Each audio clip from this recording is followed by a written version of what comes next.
Good morning, everyone. Happy Monday. Let me bring down this a little bit.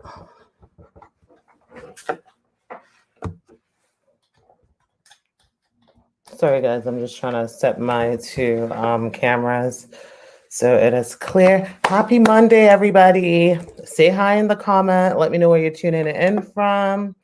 Happy first day of school for those of you who have children that had to drop your kids off at school today. That's why I'm here live super early, because I had to drop my kids off today at school for the first day of school. Summer went by so fast. If this is your first time tuning in, definitely subscribe to my channel on YouTube, like and follow us on Facebook and on Instagram, and even on TikTok.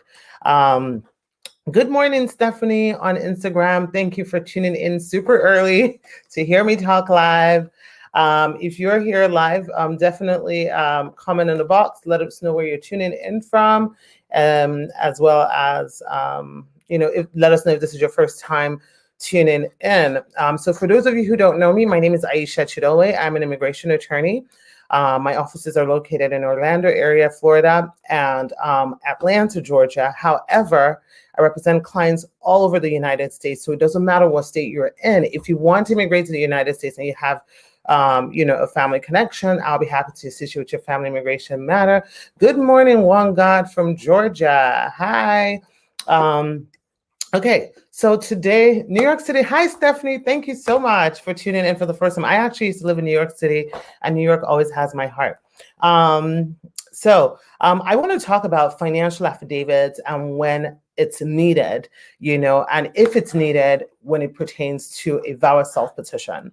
So typically, let me explain that, in layman's terms, first of all. So typically, when you, One God, thank you, first time watchers. So many first timers here. I hope you guys stick around and, join me every morning. I try to come on every morning around this time. Now that my kids are back in school, I'm probably going to be on here somewhere between 8:30 to 9 on most given days, Eastern time. And then on Wednesdays, I come on live at 11, but I think I'm going to switch it around and start coming on earlier, just so I can knock out my lives during the day. But as I was saying, I want to talk about, getting a financial affidavit of support. What's the requirement? So the first thing you have to understand is that if you are petitioning for a green card, typically you need a sponsor.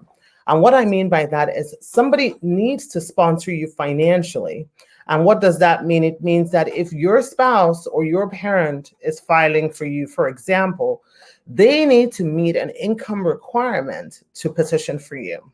So i.e., if your spouse doesn't have any other children and the only person they claim on their taxes is themselves, them petitioning for you will qualify them as a family of two. And when you're a family of two, you need to show you make $21,775. If you're a family of three, you need to make 27,000 and change. It keeps going up to 30-something, 40-something, 50-something thousand. So basically, the more people in your family, the more you need to show what your income is to be able to petition for somebody. Now, if you don't meet the income requirement, there are various things you can do. And I'm going to get into for VAWA in a second. If you don't meet the income requirement, the first thing is, does your spouse or yourself have assets that is convertible within a year to cash? What I mean by that is, do you have anything that you can basically sell to convert to cash to meet that income requirement? So for instance, if you have a house and maybe you've paid your mortgage in full, or your house is way worth more than your mortgage, and if you do use your house, for example, you need like a certified appraiser to be able to show that, look, I have like over $200,000 in assets in this house, or whatever it is. Same thing if you have land, like property, if you have savings in the bank account, if you have like a stock, like if you trade on the stock exchange, or, I want to say crypto, but I don't really know if crypto, because I don't really understand crypto. So, but basically, if you have assets that you can sell and convert to cash, you can also use that. Another example is if your spouse is in a status that allows them to work, and they are able to add up their own salary to make you meet the income requirement, you can also do that. Or if you just have savings in the bank account. Now, if those don't work, you need a joint sponsor. You need a joint sponsor that meets the income requirements to be able to petition for you. Keep in mind that your joint sponsor must be a U.S. citizen, and your joint sponsor could be a legal permanent resident. Guys, legal permanent residents, meaning that they have a permanent green card, 10-year green card. You cannot sponsor somebody financially if you have a 2-year conditional green card. You know, a lot of people make this mistake and wonder why they got denied. So again, if you're a conditional green card, you can't do a joint sponsor, only if you're a permanent green card holder. Now let's switch over to, and what is the reason why they need this? The reason why they need this is that they want to make sure that you, the immigrant who's filing for green card, don't become a public charge. And a public charge is essentially somebody who basically needs the assistance of the United States government, like, you know, benefits from the government. And, you know, they don't want immigrants to be public charges. They want you to be able to take care of yourself, or somebody should be responsible for you while you're here. On the other hand, if you qualify to self-petition based on VAWA, you know, for those of you, I know there are a lot of first-timers here. Let me just quickly explain what VAWA is to you, if you've never heard about it before, and then get into what the requirements are. And again, guys, as I'm talking, if you have questions, please definitely put your questions in the comment box. You know, I'll try to answer as many questions as I can before I have to jump off. Otherwise, you can always call me to schedule a consultation, you know, if you want to talk about your personal matter. My phone number is 407-995-6567. You can always send us a WhatsApp as well. It is 404-333-8751. So for those of you who don't know, understand what VAWA is, and if this is your first time, so VAWA is a self-petition. It's self-petition where you don't need any petitioner petitioning for you on the basis of extreme cruelty and on the basis of abuse. So if you have a spouse who's abusive towards you or who's extremely cruel towards you, you can self-petition by yourself to get a green card by yourself, and you will get a 10-year green card if you're approved. If you have a child that's over the age of 21, that is, and sorry guys, I'm looking up and down because I have 2 screens, so I'm trying to, you know, get everybody at the same time. But if you have a U.S. citizen child that's over the age of 21, that never petitioned for you, that treats you poorly, that treats you badly, curses you out, you know, basically so disrespectful to you, where it's affecting you from an emotional, psychological standpoint, which for most parents it would, you can qualify to self-petition by yourself without it affecting your child in any way. Just you self-petitioning by yourself based on how your child treats you. I know a lot of people, you know, have a hard time acknowledging that, you know, maybe that their child, you know, is extremely cruel to them, because, you know, for us as parents, you know, it makes us sometimes feel like we're failures. But the thing is, you're not a failure. You don't control each individual and the way that they treat you, and stuff like that. So if you're a parent, you could technically qualify to self-petition yourself if your child is dealing with this. The good thing about VAWA is that it doesn't matter how you entered the United States. So if you entered the United States without inspection, crossed the border, you overstayed your visa, you can still be eligible if you meet certain requirements of extreme cruelty and abuse, and basically what the requirements are, okay? And so also children qualify if you are a child under 21 and your parent or your step-parent who's a U.S. citizen or a green card holder is abusive to you, you would qualify as well. If you're over the age of 21 and you can show that the reason why you didn't file or what caused the delay is part extreme cruelty that was occurring, you can still apply between the ages of 21 to 25 being the max. So basically before you turn 25, and explain that, okay? So typically when you self-petition, you are exempt. You are exempt from having a sponsor. So you do not need anybody, and that's why it's called a self-petition. Oh, my lights just went out. It's super dark here. Hopefully you guys can still see me. Anyway, that is why it is called a self-petition. You do not need the person who's extremely cruel to you, or you do not need any other family member or anybody else to sponsor you. You're not subject to the public charge rule. You're not, let me repeat that again. If you're a valid petitioner, you're not subject to the public charge rule. You don't need a financial affidavit of support. You know, you're exempt from that. So you can apply without worrying about who can I ask to sponsor me? Because you'll be getting your green card on your own, based on your own experience with whoever your abuser is. Okay, and so I think I've covered that. So the answer is you don't need a financial affidavit when you're about. However, even though you don't need a financial affidavit, if you have friends and family who know of what you experience, know the extreme cruelty that you experience, and it's always a good idea to have them write letters. We call those letters affidavit of support. So this is not a financial affidavit, but affidavit of support, basically saying why or how they know you guys and what they know that you've experienced, in your relationship. Okay, so let me take some questions. So good morning, 𝐀𝐟𝐟𝐢𝐝. 𝐀𝐟𝐿 says, good morning, please, how long does one have to wait after marriage? Can someone file for VAWA? So basically, there's no timeline to a lot of things in immigration in terms of when you can or you cannot petition. The most important thing, 𝐀𝐟𝐿, is that you have to show that you had cohabitation. Cohabitation means that you have to show you have at least lived with your abuser. There's no timeline as to how long the cohabitation could have been, but you have to provide some sort of evidence that's acceptable to USCIS that you have in fact lived together. Okay. And if you were married for a couple of months and your spouse was abusive, it doesn't disqualify you. You can still apply. So you got to show cohabitation. You got to show extreme cruelty. You got to show that you're a person of good moral character. And what that means is that in the last 3 years, you don't have any crime of moral turpitude or any crime that USCIS considers, super bad or morally reprehensible. So let me see if I have any other questions. Do you guys have any other questions? Okay. So Arhan on YouTube says, in your opinion, what is the strongest piece of evidence that you can send to USCIS? And I'm assuming you're probably talking about for VAWA or abuse. So the rules say any evidence that is credible.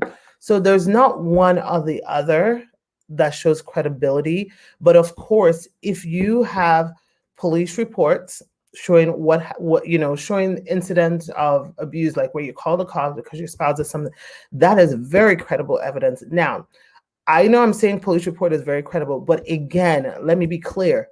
A police report is not a requirement, and you can certainly get approved without a police report.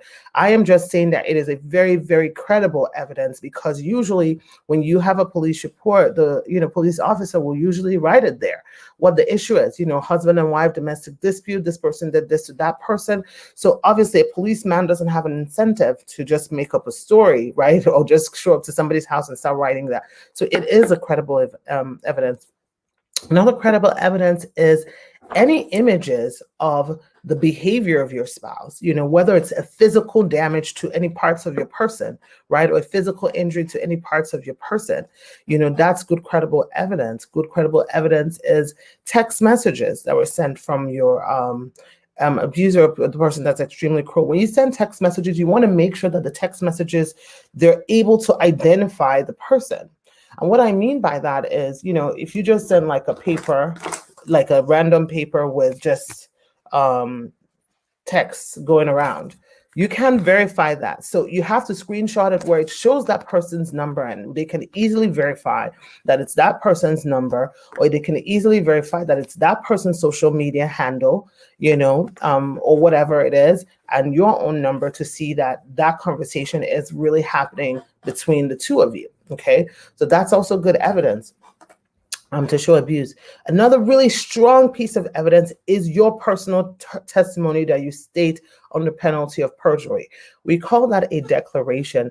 A declaration is basically where you are writing your testimony, right? Declaring what happened to you from when you met your spouse, fell in love with your spouse, and what ultimately happened. It is really important that your declaration, I know I talk about this all the time, but you cannot summarize, like, oh yeah, my spouse is really evil, they just do things that are just really hurtful to me. No, you need to be able to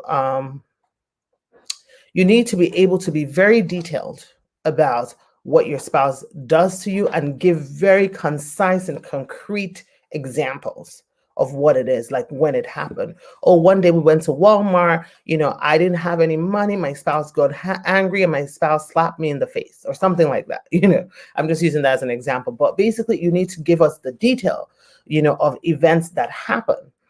So that is also good credible evidence. Another good credible evidence is, let me see, friends. If you have friends and family, like I mentioned earlier, that can write an affidavit for you, and it's preferable that they get it notarized for it to have weight. Sometimes I know some people will send, oh, you write me this letter, you write me this letter, and all the letters look at the exact same. You might as well kiss your affidavit goodbye if you're sending like 5 letters that look the same, because they're going to be like, this is not credible because all of them sound the same, or they're not giving details. When you are writing an affidavit that somebody, and this is for those of you who write affidavits for your friend that are tuning in, you better write how you know that person. You better write how you've been around that person and the couple of the person that is doing that to them. Give details of what the person has confided in you about. Like, you can't just have just like a blank, well, we've known each other for 2 years. I know he complains about his wife, being extremely cruel to him. I hope you can approve his case. Like, that's not good enough. Like, you need to get into it and why that person is, doing that. Okay. So yeah, so there's not one or the other. There's no strongest or anything. Just get it all. Get as many as you can is the strongest evidence. The more you have, the better for you. Okay. So somebody says, how long does it take to apply for your son or daughter that lives in a next country? I don't understand that question. I don't understand. Do you mean that your son and daughter live outside the United States? Is that what you're asking? And how old are they? Because all of that matters, how old they are, and whether or not you're a green card holder or a U.S. citizen. All those different variables will determine what your timeline is. Somebody says, how long does it take to get a work permit after biometrics? Well, the answer is that it depends on what your petition is. What did you file for? So if you filed for marriage-based case or a VAWA with adjustment of status concurrently, I want to say this, and I'm saying this with a caveat. There's no rhyme or reason to USCIS and when they release things. No lawyer can really give you an exact timeline. I can just give you a variation within my own practice and what I see. Having said that, there are always going to be people who get it earlier or people who get it later. Typically, after biometrics, I see around by the 9th week of biometrics, you should have received a work permit. Now, again, caveat, this does not mean it's going to apply to your own case. This is just what the average time is. Are some people earlier? Some people might get it earlier. Some people might get it later. So just giving you kind of like an estimate, of time. You guys on Instagram are so quiet today. Only people on Facebook and YouTube are talking. Okay. Do you guys have any other questions before I jump off? Let's see. Where's my mouse? Let me see if there's anything up here that I missed. Good morning, 𝐀𝐟𝐼𝐲. Thank you for tuning in. Okay, so I think I got all the questions. Okay, 𝐀𝐟𝐼𝐲, you have a question. Okay, go ahead and type it. I'll wait for you to type your question.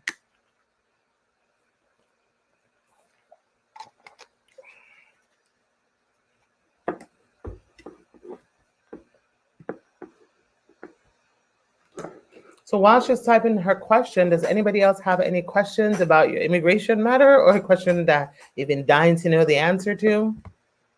You can definitely leave that in the comment box. And while they're doing that, please don't forget to like us on Facebook and follow us on Facebook and subscribe to our channel on YouTube and like us as well. And on Instagram, that way you're notified every morning when I go live. I try to go live as often as my schedule allow me. Like I explained earlier on this live, my kids just started school today, and because I dropped them super early, I'm probably going to be going live around 8:30-ish, somewhere between 8:30 to 9. So you want to either put like the, I think it's like a notify button, on one of your, wherever you tune in live, so that you can see when I come on live, or you can be notified so you can tune in. Okay, somebody on Instagram finally asked the question. Thank you, B Junior, for asking the question. So let's see. My I-751 is pending, and am I being scheduled for an interview? Is that the question you're asking me? I don't know. You typed it in a funny way, so I'm not sure if that's the question you're asking me. But if you're asking me if you're going to be scheduled for an interview, the answer is that it depends. You know, we don't control whether or not you're going to be scheduled for an interview. Sometimes they will bypass your interview. Sometimes they will schedule your interview.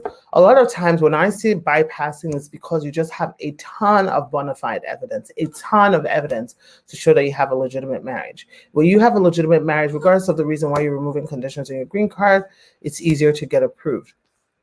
You know, otherwise, I mean, it's easier to get approved without an interview. Otherwise, you just kind of have to wait and see whether they'll schedule you or not. Okay. Somebody says, if your spouse passes while you have a conditional green card, do you have to wait 5 years to get citizenship? So yes. So first of all, before you get citizenship, you have to remove the conditions in your green card based on the death of your spouse. And yeah, you do have to wait 5 years to file for citizenship. Akin Remy says on Facebook, please, my son has his 10-year green card for my ex-husband, and I am sending my son to my home country for 5 months. I hope it's safe, please. Yes, if your son has his 10-year green card, you can definitely send your son to your home country as long as your home country is safe and as long as you're okay sending it. But a 10-year green card is a permanent green card, so you're allowed to travel. However, keep this in mind.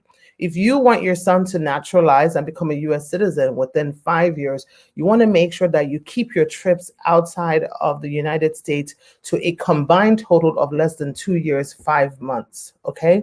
I said 2 years, 5 months to 2.5 years, you know, but 2 years, 5 months for safety, basically, because if not, you're not going to be able to naturalize until he's hit that that 5-year timeline. 𝐼𝐬𝐧𝐚𝐧𝐬𝐭 says, I've left a few voicemails. I haven't gotten a call back. I don't even think that our voicemails or whatever, we're slammed with voicemails. So the best thing is if you can send us a DM with your phone number, we will have somebody call you back, or you can call us during office hours. Our office hours are between 9 to 5. Usually our phone lines are open till 7. So if you're calling us after hours, it will be hard to catch up with everything. So just try to call us within that time, and hopefully somebody will be able to schedule you for an appointment. You know, but DM me, 𝐼𝐬𝐧𝐚𝐧𝐬𝐭. Give me your phone number so I'll have somebody call you today, okay? Somebody asked on Instagram, how long does it take to get a work permit after filing? The answer is it depends. It just really depends on what you filed for. If, you know, again, if you filed for marriage-based, you know, a VAW-based and adjustment of status, you're looking at anywhere from 6 months to 8 months. Most people get it around that 6-month mark, but 6 to 8 months is what the average is, okay? Okay, so B Junior says that, sorry about that. I mean, I have an I-751 pending and they scheduled me for my N-400 interview. Oh, okay, good. So for those of you that don't understand what he's talking about, when you have a pending I-751 based on marriage, and then it's taken a long time, and then you file for citizenship because you've been married for 3 years, and you're technically eligible for citizenship, what happens is that they will schedule you for the 2 interviews at the same time. So B Junior, your N-400 interview is going to cover both your I-751 interview and your that's your conditional green card interview and your naturalization interview. As a matter of fact, we just did one, and our client just got sworn in last week, a similar situation as you. So what you need to do is you need to make sure that you're prepared for both the conditional green card part of the interview and the naturalization part of the interview, so you can get approved for both of them, okay? Good morning, Favor Kara. She says, what do you do after not hearing from immigration after 6 months prior to your interview for marriage basis? Nothing. You just wait for your interview to be scheduled. Right now, interviews are taken, if you do a marriage-based case, it's taken about 12 months on average. Like, I have had maybe less than a handful of people that it's taken less than 12 months. Since last year to this year, basically everybody I filed for last year, somehow, some way, on the year anniversary of when we filed is when they're getting their interview. I had the one client that they got theirs in like 4 months. That is not the norm. That is not the norm. So just remove that from your head. If you're thinking you're going to file and in 6 months you're going to get approval, right now it's taking people 12 months to 15 months for a marriage-based case. So, you know, once you get your green card, you just wait patiently for them to schedule, no, your green card, your work permit, you just wait patiently for them to schedule you for your interview. So Bhavin Patel says, can I apply for my 13-year-old son's green card to renew, or do I just renew my card? I don't understand the question. I don't understand the question. You got to rephrase that. Okay, Favor Care says, sorry, after interviews. Okay, yeah. After interviews, if 6 months has passed and you have not heard, it's time to do a follow-up. You want to definitely do a follow-up just to see what's going on. You know, that's usually your first touch point. If after that there's still nothing, usually you want to try and do an ombudsman request or congressional assistance. Hopefully one of those two will work. If not, you might want to start considering whether or not you're going to be filing what we call a writ of mandamus, basically suing the government. But you better be ready for that battle, you know, if you know that, you know, for a fact, your marriage is real, you have everything together, and there's no reason for them to delay you, okay? Somebody says, Andrea says, how long does it take for your kids to get their documentation approved after you filed for them? Almost 2 years they're in the country. So what did you file for them? Their adjustment of status? What is your status? You know, so all of this depends. Are you a green card holder? Are you a U.S. citizen? How old are your children? So all of those things, the answer is, you know, dependent. Okay. Okay. So what is the difference between filing an AOS with VAWA and VAWA alone? Okay.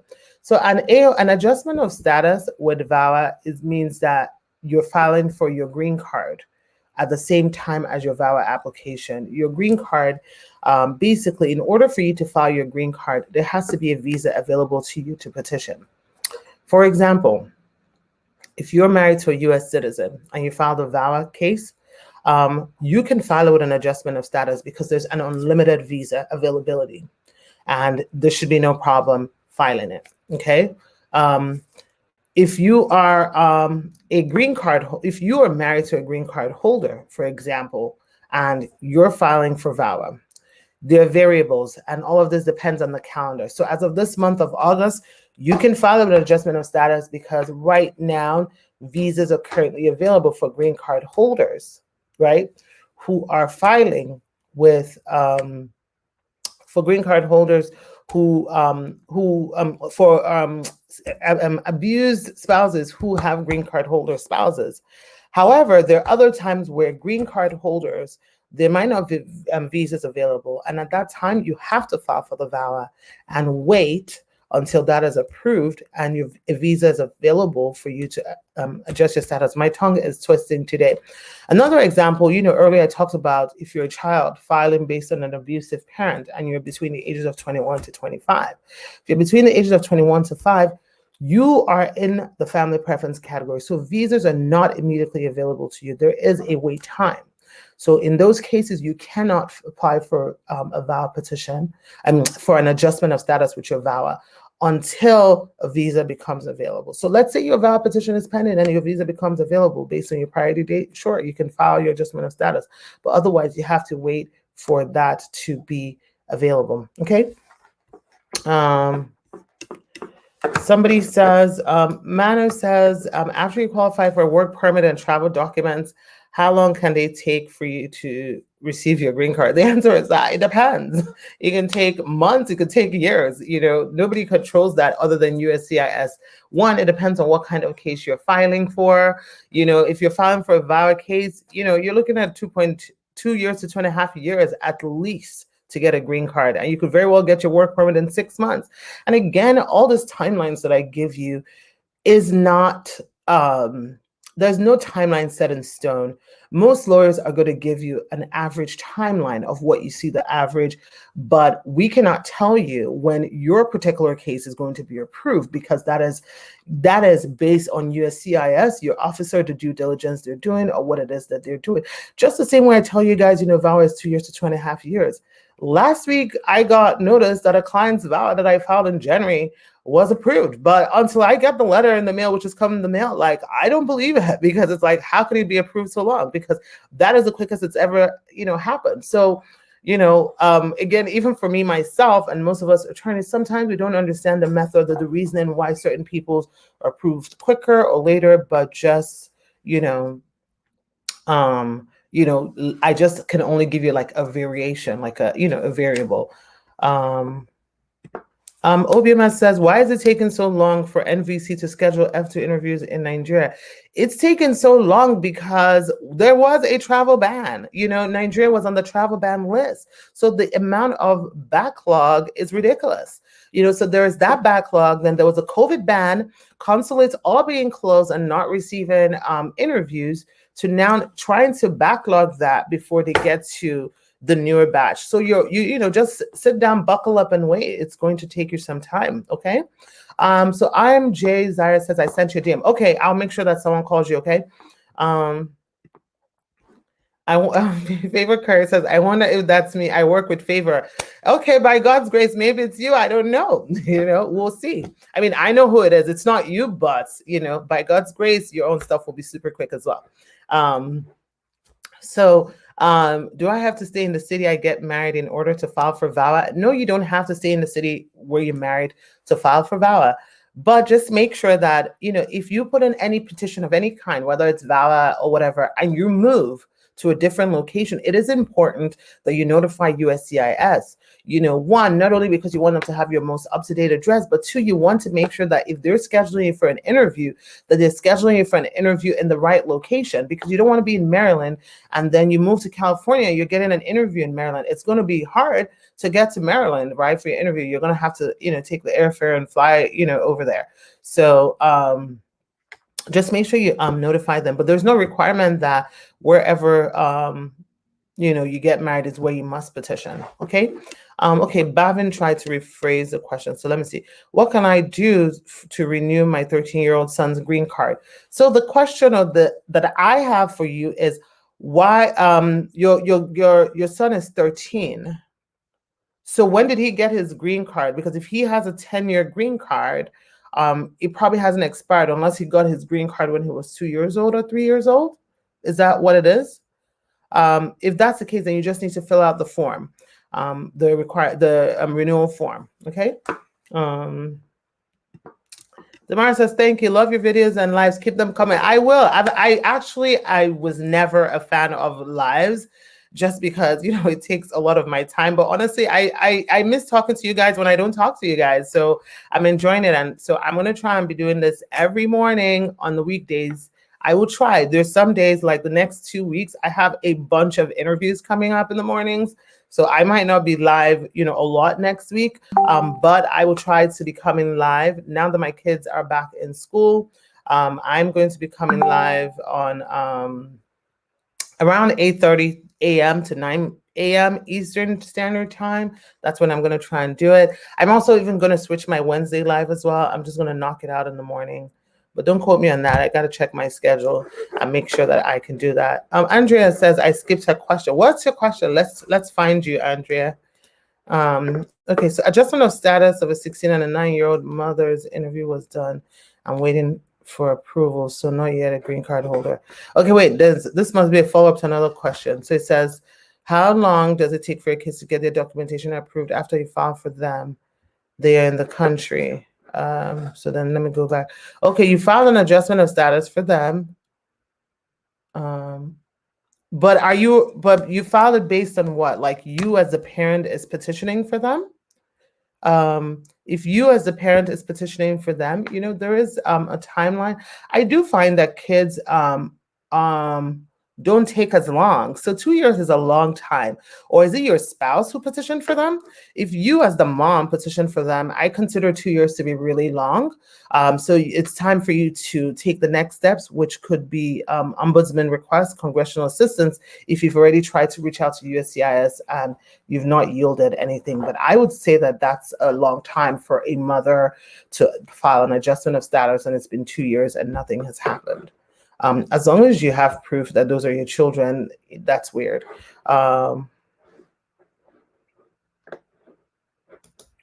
So Marcus says, my passport is expired, but I came in as F1. Will that be an issue in order to file for VAWA? So when you're putting in a VAWA petition, you don't have to have a passport that is unexpired. Remember, you can apply for VAWA if you cross the border. A lot of people that cross the border don't have passports, as long as you have other things to identify you, like your birth certificate and stuff like that, you can still put in your VAWA petition, okay? So Mano says, guys, I'm going to be jumping off very soon. What problem I can have if I'm waiting for a green card and I file for TPS? I need to know what problem. You can file for TPS. You can file for TPS even while you're waiting for your green card, just so that you're in temporary protected status, so that, God forbid, your green card doesn't get approved. At least you're protected from deportation, at least temporarily. So it's okay to file for TPS. And this is for, I'm assuming, Mano, that you're from Haiti. Right now TPS applications are open for those of you from Haiti, and with TPS it gives you temporary protected status, which allows you to stay in the United States and work in the United States. You can get your work permit for at least the next 18 months. So putting your application, there's no harm in doing that. My question is for you is, if someone's files a full VAWA petition, can he participate in the TPS at the same time? Yeah, the answer is the same. The answer that I just gave, Bavin, it's the same. Andrea, you said spouse. So this is the follow-up question to who's petitioning. Okay, that makes sense. So it is that it might be verifying your own marriage, the legitimacy of your own marriage. So Andrea, if you don't have your green card, the reason why your kids are not yet approved is because of your own petition. So you need to make sure that your own petition gets approved. You need to be following up about your own petition so that your children can do it. Okay. All right, guys. Well, this was fun. I hope to see you guys tomorrow between 8:30-ish and 9. Okay. Have a good day. Bye.